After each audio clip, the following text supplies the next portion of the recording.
1절로 39절 말씀입니다. 로마서 8장 31절로 39절 말씀.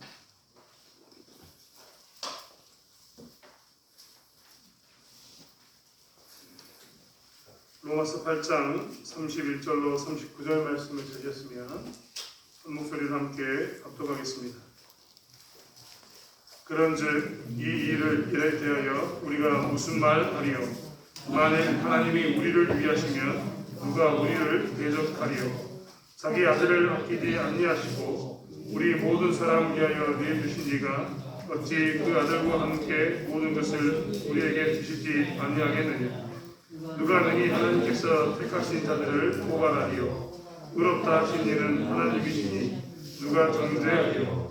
죽으실 뿐 아니라 다시 살아나신 이는 그리스도 예수시니 그는 하나님 편에 계신 자요 우리를 위하여 간구하시는 자신이라.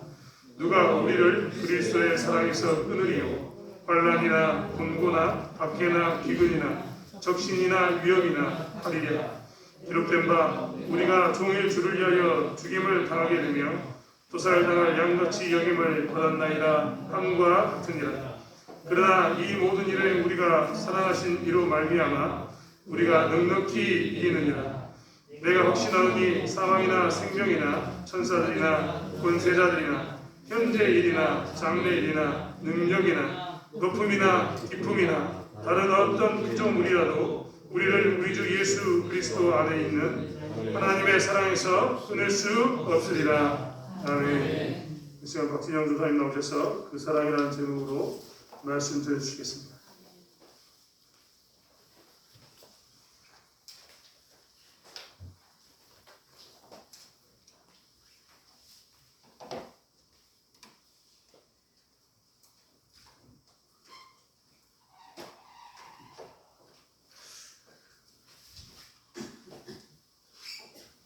잠깐만 함께 기도하실까요?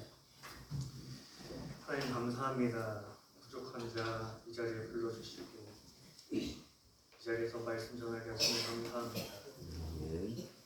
지난 시간 동안 저의 모든 발걸음이 주 안에 있게 하셔서 저의 삶이 이야기가 되게 하시면 감사합니다.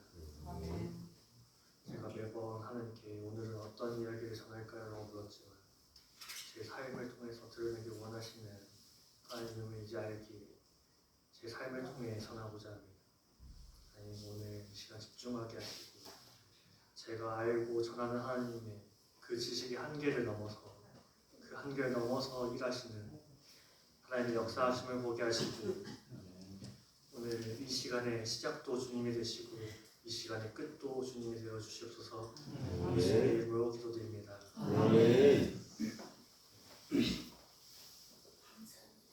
어떤 말씀을 전할까 되게 고민을 많이 했습니다. 목사님 설교를 다음에 언제 할까요? 제가 월요일에 여쭤봤더니 그런 주의를 해라 하셨는데 사실 제가 지금 오전에 저를 보신 분이 없으시죠? 아르바이트 제가 새로 뽑아가지고 제가 아직 미숙하니까 제가 옆에 있어줘야 됩니다.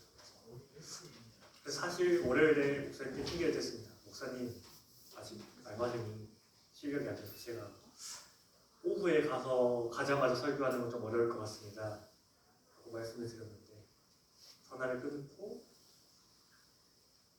이제 막 장사를 좀 하다가 생각이 바뀌었습니다. 목사님 제가 알바생 핑계대고 못한다고 했는데 핑계대지 않겠습니다.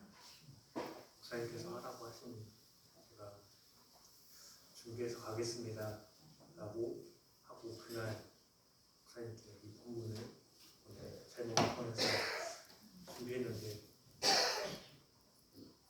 참 제가 쉽지 않았습니다. 저는 또 하나님께서 은혜로 너무 준비하게 하시고 이 자리에 서게 하셔서 말씀 전하고자 합니다. 바울은 빌립보 교회를 개척했습니다. 그리고 그곳에서 떠나서 자신의 여정이 있었던 2차 선교 여행을 계속 진행했습니다. 그리고 고린도 교회에 도착해서 그곳의 교회를 개척하고 한 교회를 향해 편지를 합니다. 그게 오늘 우리가 읽은 로마서입니다. 고린도 교회에서 로마 교회를 향해 보낸 바울의 편지, 그것이 로마서입니다. 당시에 로마 교회는 이미 개척이 되어 있었습니다. 다만 그가 로마 교회로 이렇게 편지를 했던 이유는 단 한 가지였습니다. 그 로마 교회가 바울이 개척한 곳이 아니었고 사도들이 개척한 곳도 아니었기 때문에 그 교회는 어떠한 사도의 가르침을 받을 만한 상황이 되지 못했습니다. 그곳은 다른 곳에서 복음을 듣고 간 자들에 의해서 개척되었고, 그렇기 때문에 그들이 알고 있는 지식, 그들이 알고 있는 복음이 전부였습니다. 사도들이 전하는, 예수님을 직접 권자들이 전하는 복음을 받지 못했던 곳이었기 때문에 바울은 그곳에 편지를 했습니다. 근데 바울이 가면 좋았겠죠. 빌립보나 고린도처럼 바울이 직접 가서 전하면 좋았을 텐데 당시 바울은 그곳에 가기 쉽지 않았던 것으로 보입니다. 그래서 자기가 도착하기 전에 복음이 전해져야 하기 때문에 이 편지를 기록합니다. 편지 서두에 바울은 자신이 하나님의 사도로 부르심을 받았고, 마찬가지로 하나님의 부르심을 받은 성도들에게 편지한다고 기록하고 있습니다. 당시 로마 교회는 아까 말씀드린 것처럼 사도의 가르침을 받지 못했기 때문에 복음을 받았으나 이전에 자신들의 습관을 쫓아 율법을 따라 살아가는, 율법을 매우 소중하게 여기는 그러한 교회였습니다. 바울은 그러한 것을 알고 있었기 때문에 로마서에 아주 많은 부분을 할애해서 율법이 전부가 아니다, 그리스도의 사랑이 전부다 라고 편지하였습니다. 율법은 죄를 알게 하기에 매우 중요합니다. 우리가 구약의 많은 부분에서 율법을 볼 수 있습니다. 그것을 인해서 우리가 죄를 알게 되고 제사장과 제물을 통해서 우리가 제사를 지내고 지금 우리가 예배를 드리는 것 같이 속죄, 죄를 그 양에게 전가시켜서 하나님께 우리의 죄를 용서해달라고 하는 것입니다. 아멘. 제가 준비를 한다고 했는데 참 쉽지 않습니다. 자꾸 아래를 보는데 보면 안 되는데 자꾸 아래를 보게 됩니다. 어떻게 말씀을 전할까 고민하다가 도저히 집중이 안 나요. 칼빈의 5대 교리를 가지고 막 조합을 하는 겁니다. 바울이 로마서에 쓴 편지의 내용의 대부분이 이렇습니다. 우리는 죄인이다. 로마인이나 유대인이나 헬라인이나 이방인이나 우리가 모두 죄인이다 라고 바울은 말합니다. 모든 사람이 죄를 범하여 하나님의 영광에 이르지 못한다고 바울은 말합니다. 그런데 바울은 그 중에서 오늘 우리가 본 본문 31절 바로 앞에 있는 30절에 이렇게 말합니다. 하나님께서 미리 정하신 자들이 있다고 말합니다. 미리 정하신 자들. 칼빈은 그것을 무조건적인 선택이라고 말합니다. 전적으로 타락하여서 스스로 구원의 길을 이루지 못하는 자들을 하나님께서 무조건적으로 선택하셔서 그들을 부르셨다는 것입니다. 그리고 그 부르신 자들을 거룩하게 하십니다. 의롭다 하십니다. 예수 그리스도의 피로 말미암아 그들을 의롭다 하십니다. 그것이 제한적 속죄입니다. 아멘. 우리가 제한적이라는 말을 사용하면 마치 어떠한 것이 어떠한 것이 부족하고 어떠한 것이 미치지 못한다고 생각합니다. 하지만 여기서 말하는 제한적 속죄란 하나님께서 능력이 부족하셔서 어떠한 것이 부족하게 나타났다는 것이 아닙니다. 어떠한 곳에서 말하는 것처럼 1위부터 14만 4천위까지 안에 있는 자는 구원을 받고 14만 4천 1번째 사람은 구원을 받지 못한다라는 그런 제한적 의미가 아니라 하나님께서 구원받을 이들을 미리 정하셨고 그 구원받을 자들을 위해서 제한적으로 제한을 하나님께서 임의로 하셨다는 것입니다. 그것이 제한적 속죄의 의미입니다. 그리고 불가항력적 은혜가 있습니다. 이것은 하나님께서 구원하고자 한 이들을 영화롭게 하는 것. 그 도중에 어떠한 이도 탈락되지 아니하고 어떠한 이도 그것에서 벗어나지 아니하고 미리 정하신 자들 부르시고 의롭다 하시고 영화롭게 하시니 단 한 명의 탈락도 없이 이루어진다는 것입니다. 그것이 칼빈의 튤립 교리 5가지 중에 총 4가지입니다. 이렇게 설명드리면 어렵죠. 쉽지 않습니다. 저도 이거 배우기 쉽지 않았습니다. 신학교 가야 배우는 내용들입니다.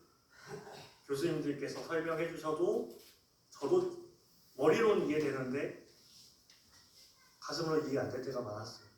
그런데 그거를 제대로 다 배우지 못한 제가 여기서 설명을 하니 이해하기 쉽지 않으실 것입니다.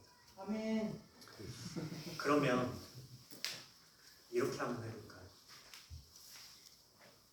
바울이 매우 많은 부분에서 기록했던 것처럼 신약의 매우 많은 부분에서 기록됐던 것처럼 로마는 법정국가입니다. 그래서 재판을 통해서 많은 일들을 합니다. 바울도 오늘 본문의 로마인들에게 가장 쉽게 이해시키기 위해서 법정의 이미지를 가져다 썼습니다. 누가 고발할 것이냐, 누가 정죄할 것이냐. 이것은 법정의 이미지입니다. 로마인들이 율법을 매우 귀중하게 여기고 율법에 너무 치우쳐 살았기 때문에 바울은 율법 마찬가지 법 그리고 재판을 가지고 로마인들에게 말하는 것입니다. 법정에 누가 있죠? 원고가 있고 피고가 있죠. 또 누가 있습니까? 재판하는 자가 있죠. 또 한 사람이 있습니다. 누굽니까? 검사 측이나 피고인 측에서 꼭 누군가를 부릅니다. 법정에서. 그가 누굽니까? 변호사도 부르지. 증인을 부릅니다. 자신의 주장에 근거가 되어줄 사람. 이렇게 합시다. 제가 이 일의 증인으로 지금 올라왔습니다. 제가 처음 기도 때 말씀드렸죠. 제 지난 모든 발걸음을 주 안에서 걷게 하셔서 주의 이야기게 되게 하시니 감사합니다. 제가 이 길의 증인으로 지금 올라왔습니다. 저는 모태신앙이 아닙니다. 제가 교회를 처음 다닌 게 초등학교 2학년입니다. 저에게 교회는 당연한 곳이 아니었습니다. 저에게 교회는 그저 존재하는 곳이었습니다. 그런데 제가 초등학교 2학년 때 누군가를 저를 전도했습니다. 정확하게 말하면 저를 전도한 게 아니라 저희 형을 전도했습니다. 저희 형 친구가요. 자기 친구가 교회를 안 다니니까 모태신앙인 저희 형 친구가 자기 친구에게 나랑 같이 교회 가자 라고 전도하는 거예요. 근데 그 옆에 제가 있으니까 진영아 너도 같이 교회 갈래? 너희 형도 갈 거야. 그렇게 교회 나갔습니다. 교회를 가니까요. 부모님이 헌금하라고 돈 주십니다. 네, 그 헌금이 제 일주일 용돈하고 똑같았습니다. 제가 그걸로 뭐 했을까요? 네. 지금이야 제가 전도사지만 그때 제가 뭘 했을까요? 그거 받아서 그대로 그 돈이 교회로 갔을까요? 안 갔습니다. 저한테 교회가 당연한 곳이 아니었다니까요. 그렇게 교회 다녔습니다. 그러다가 제가 초등학교 4학년 여름 수련회를 갔어요. 여름 수련회를 갔는데 한 선생님이 드럼을 치는 게 너무 멋있어 보이는 거거든요. 그때까지 제가 내성적인 성격이었어요. 말을 잘 못했습니다. 모르는 사람하고 말 섞지도 않았습니다. 교회 나가도 네, 안녕하세요 하고 집에 왔습니다. 제가 그때 무슨 정신이었는지 그 선생님이 찾아갑니다. 선생님 드럼 좀 가르쳐주세요.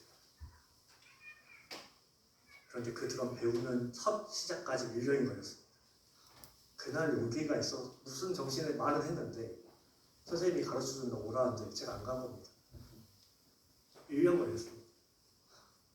드럼 스틱 잡는데 1년 걸렸습니다. 그만큼 저한테 교회가 당연한 것이 아니었습니다. 그런데 어떻게 하다가 보니 선생님이 저를 부릅니다. 이번 주 토요일 나오면 햄버거 사줄게. 네. 이번 주 토요일 나오면 맛있는 거 사줄게. 그 선생님이 저를 점점 꼬드깁니다. 점점 꼬드겨서 불러서 드럼을 하나씩 가르쳐주기 시작합니다. 제가 초등학교 5학년이니까 지금이야 먹을 게 많죠. 저희 때도 먹을 게 많긴 했습니다. 근데 그때 당시에는 누가 뭐 사준다 그러면 오는 문화였기 때문에 그런 상황이었기 때문에 선생님이 맛있는 거 사준다고 하니까 맛있는 것도 먹고 드럼도 배우고 하면 좋으니까 갔습니다. 그래서 그렇게 한 1년을 배우고 나니까 이제부터 매주 마지막 달은 너가 드럼 치는 거다. 피링 하나밖에 못 하거든요. 그때 제일 쉬운 피링 있죠. 16비트 피링. 딱 하나 하는데 매월 마지막 달 예배는 너가 드럼 치는 거다. 네 알겠어요 하고 했습니다. 근데 처음 드럼 치면 박자가 정말 날립니다. 빨라졌다가 느려졌다가. 근데 옆에 있는 선생님들이 저한테 한마디도 안 합니다. 빨라진다, 느려진다 한마디도 안 하십니다. 얘를 키워야겠거든요. 선생님들끼리 다 얘기가 된 겁니다. 얘를 우리가 드럼 반주자로 키워야 되니까 절대 얘가 실수하거나 빨라지거나 느려져도 뭐라고 하지 말자. 그렇게 한 달에 한 번이 2번이 되고요. 3번이 되고요. 갑자기 선생님이 나 이제 또 드럼 안 친다? 제가 다 하겠지. 그러니까 어떻게 됩니까? 자연스럽게 매주 교회 나가야 됩니다.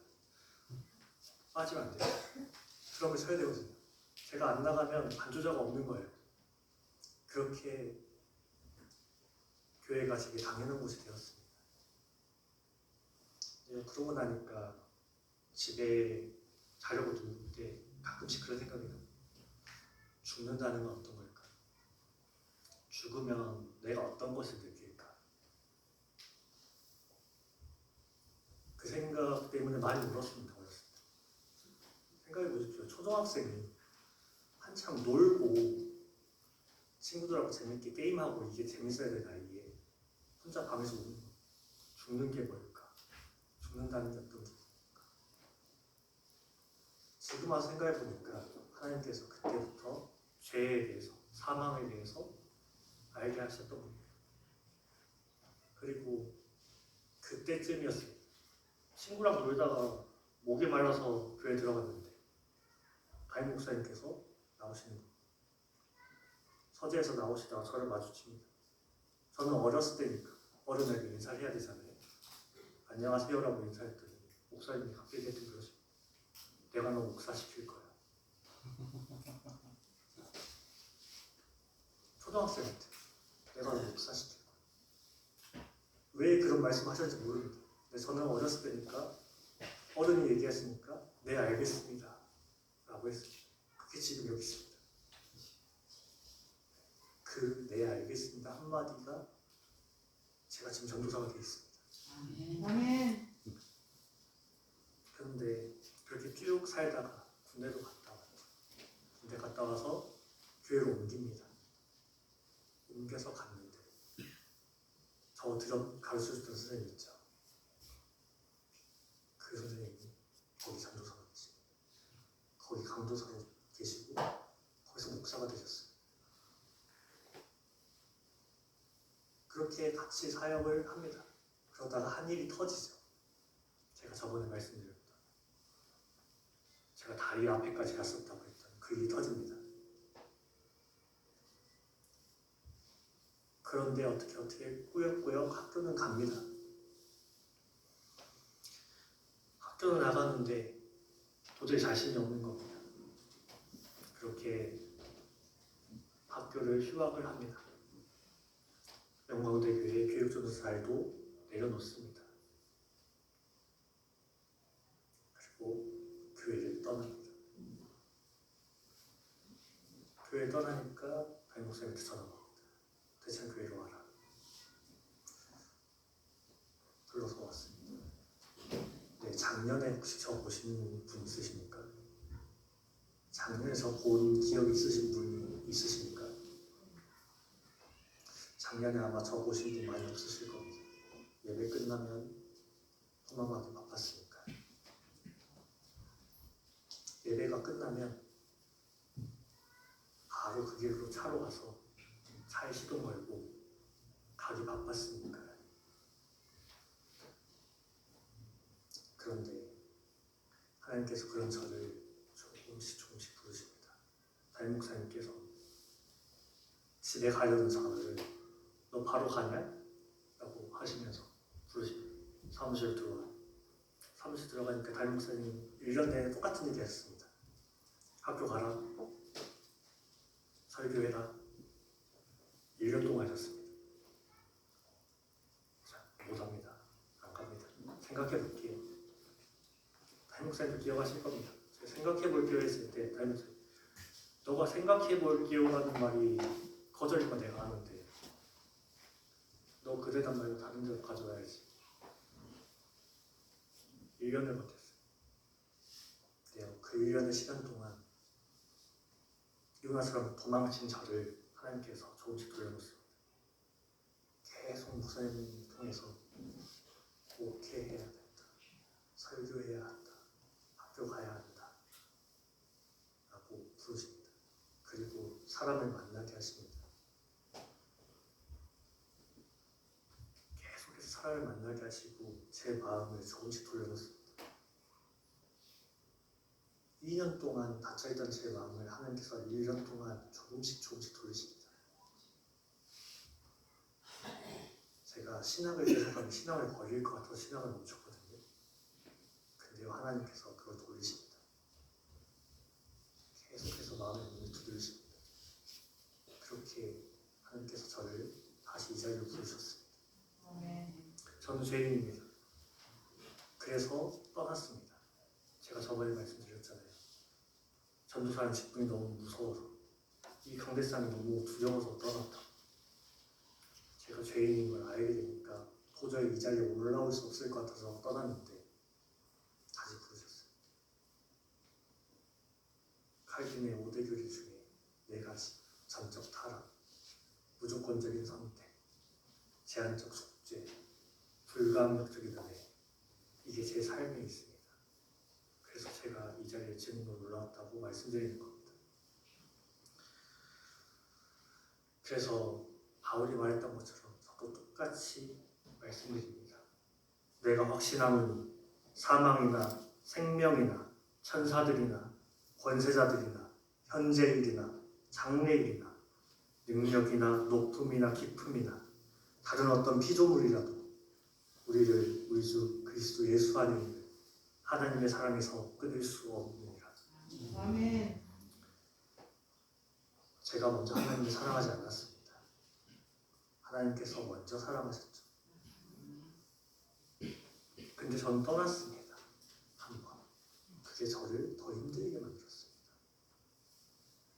제가 신학교 휴학할 때 교수님께서 휴학서를 사인해 주시면서 기도하자.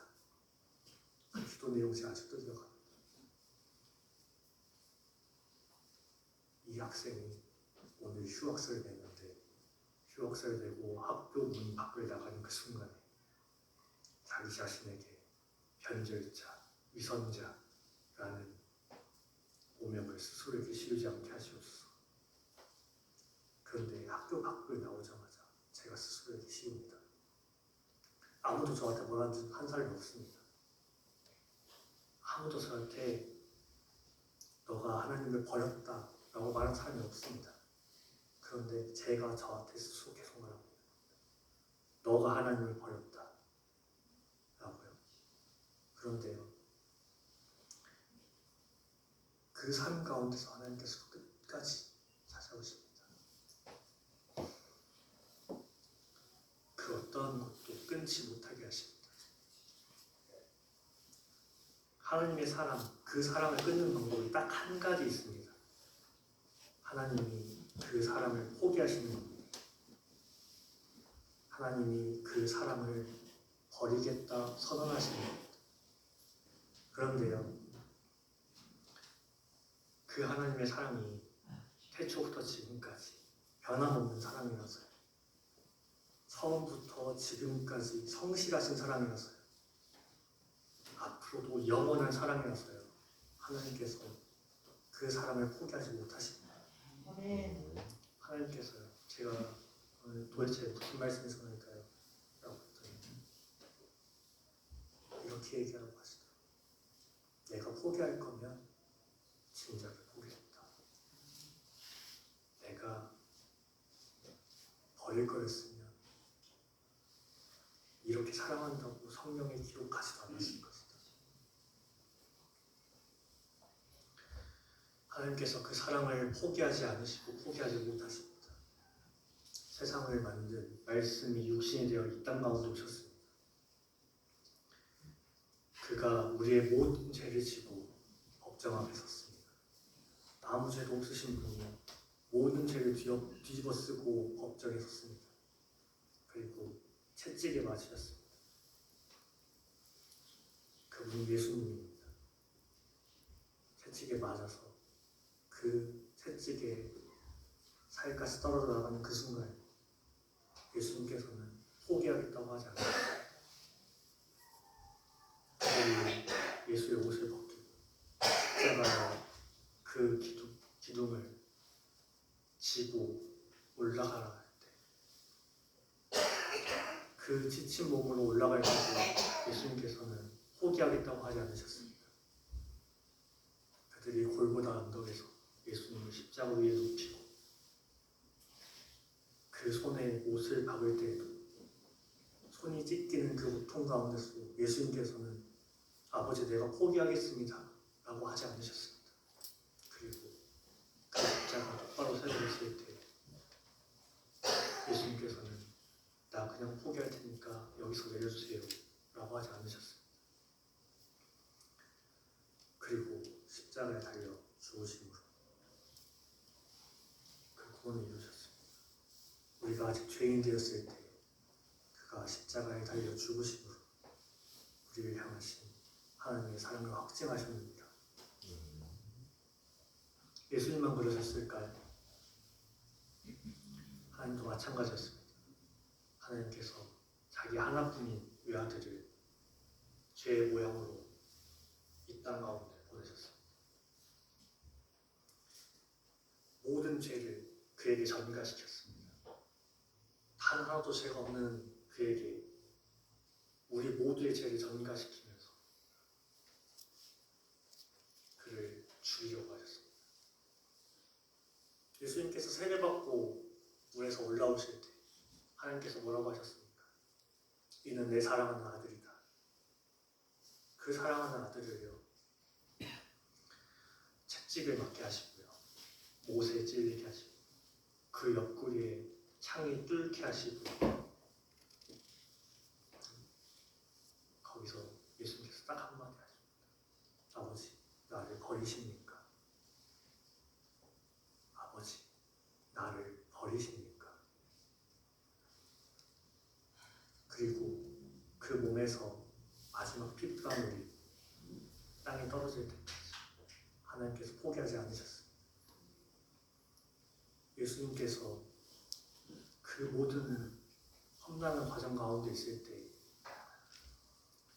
하나님께서 그가 채찍을 맞는 걸 보고 계셨고요.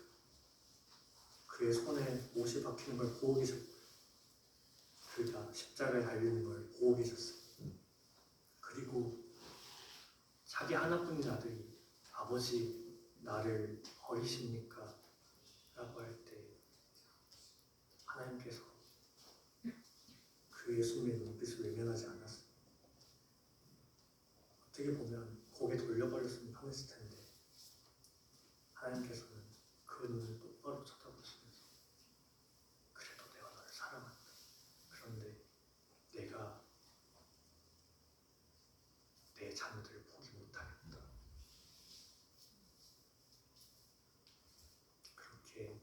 하나님께서 포기하지 않으셨습니다. 우리를 향한 사랑이 포기를 모르셔서요. 포기하지 못하셔서요. 하나뿐인 예수님께서 자기 생명을 포기하셨습니다. 자기의 모든 것을 내어주셨어요. 돌들로도 아브라함의 자손이 될 수 있다라고 그렇게 하실 수 있는 하나님이라고 성경에 기록되어 있는데 정말 쉽게 가실 수도 있었을 것이에요. 우리 포기하시고요. 새로 만들면 되거든요. 새로 만들면서 이제 절대 거의 못하게 만들 수도 있잖아요. 그런데 하나님께서 포기하지 않으십니다. 하나님의 그 사랑이요. 온유하시고요. 모든 것을 참으시고 모든 것을 바라시고 모든 것을 기다리시고 자기를 내어주실 때까지 하나님께서 사랑하셨습니다. 수많은 시간 동안 우리가 하나님을 얼마나 많이 대적했습니까? 성경에 얼마나 많은 사건들이 그것을 증명하고 있습니까? 그런데도 하나님께서는 그 사랑을 포기하지 않으셨습니다. 우리가 가진 어떠한 것, 어떠한 배경 때문에 우리를 선택하지 않으셨습니다.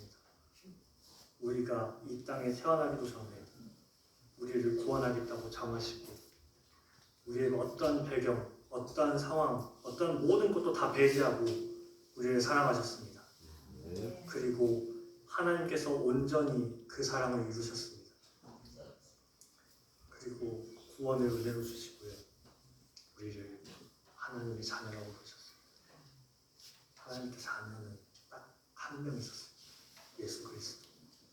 그런데 그 예수 그리스도의 십자가 사랑으로 이제는 우리가 죄인의 그런 종의 모습이 아니라 하나님의 자녀라 부르심을 받습니다. 칼빈의 교리 마지막 성도의 견인입니다. 이것을 문자적으로 그냥 풀어보면 하나님께서 구원에 이르게 하는 그 과정 가운데 우리를 견뎌내게 하시고 이겨내게 하신다는 것입니다. 쉽지 않습니다. 제가 저번에 설교 때 올라와서 말씀드렸죠. 장사가 너무 안 돼서 목사님한테 목사님 죽겠어요. 목사님 어떻게 할까요? 라고 말씀드렸다고요. 제가 이 자리에 증인으로 올라왔다고 말씀드렸는데 앞에 4개는 설명이 되는데 이게 설명이 아니잖아요. 그래서 어떻게 설명을 드릴까 고민하다가 답은 드려야겠잖아요. 제가 여기서 답 안 드리고 그냥 내려가면 뭔가 맥이 빠지잖아요.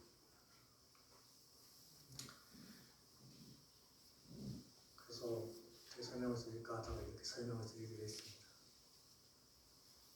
때로는 낙심될 때 있을 것입니다. 의심될 때도 있을 것입니다. 왜냐면 저도 그러거든요.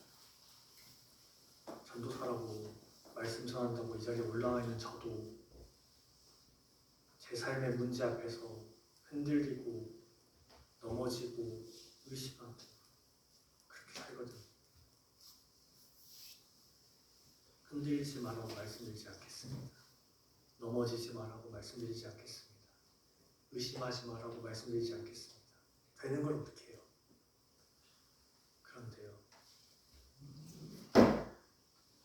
그 사랑이 우리를 먼저 찾아오시고 그 사랑이 앞으로도 영원히 끊어지지 않고 포기하지 않는 사랑이 그 사랑이 우리 안에 있기 때문에 이렇게 말씀드리겠습니다. 때로는 낙심되고 흔들리고 의심될 때 오늘 이 말씀을 기억하시기 바랍니다. 바울이 내가 확신한다라고 말했던 그 말씀을 기억하십시오. 하나님께서 그 사랑으로 우리를 사랑하십니다. 포기하지 않는 그 사랑으로 우리를 사랑하십니다. 다만 우리가 하나님의 사랑에서 끊어졌다라고 오해할 뿐입니다. 제가 그랬다니까요. 내가 하나님의 사랑에서 끊어졌다라고 지난 3년의 시간 동안 오해하고 살았다니까요. 그런데 그 시간 동안 하나님의 사랑은 끊어지지 않았습니다. 그래서 제가 이 자리에 있습니다. 그래서 이렇게 말씀을 전하고 있습니다. 아멘. 때론 낙심되고 무너질 때 오늘을 기억하시기 바랍니다. 아멘. 오늘 우리가 함께 나눴던 이 말씀을 기억하시기 바랍니다. 우리를 먼저 사랑하신, 조건 없이 사랑하신, 포기하지 않는 그 사랑으로 우리가 때론 힘들 때 그 사랑 의지하면서 그 사랑 누림으로써 우리가 그 사랑 안에 거함으로써 오늘 말씀에 나온 것처럼 넉넉히 이기는 성도님들이 되기 원합니다. 그래서 왜 무너지냐고 하지 마십시오. 누군가 왜 무너집니까? 예수 믿는다면서 왜 그럽니까? 할 때 보여주십시오. 무너져도 흔들려도 다시 그 사랑을 찾아가는, 회복해가는 그런 증인의 삶을 살아가는 우리 대창교회 모든 성도님들이 되기 원합니다. 기도하겠습니다. 하나님 감사합니다. 부족한 제가 말씀을 어떻게 전했는지 잘 모르겠습니다. 여기 계신 성도님들에게 하나님의 사랑을 입은 주의 자녀들에게 어떻게 전해졌는지 모르겠습니다. 하지만 제가 말하는 언변의 한계를 넘어 그 위에 역사하시는 하나님의 은혜가 있기 원합니다. 오늘도 끊임없이 내가 너를 사랑한다. 내가 너를 사랑한다. 내가 너를 사랑한다 라고 말씀하시는 그 은혜를 우리가 알기 원합니다. 우리가 때로는 넘어질 것입니다. 때로는 무너질 것입니다. 때로는 정말 하나님이 나를 사랑하시는 것이 맞는 것인가 의심될 것입니다. 우리가 보이는 상황에 무너질지라도 그것보다 더욱 크신 우리가 차마 너무 앞에 있어서 집중하고 있는 그 문제 때문에 우리가 보지 못하고 있는 하나님을 포기하지 않는 사랑을 우리가 다시금 발견하고 회복되어지고 그 사랑으로 말미암아 넉넉히 이겨내는 삶을 살아가는 우리가 되게 하여 주십소서. 예수님의 이름으로 기도드립니다. 아멘.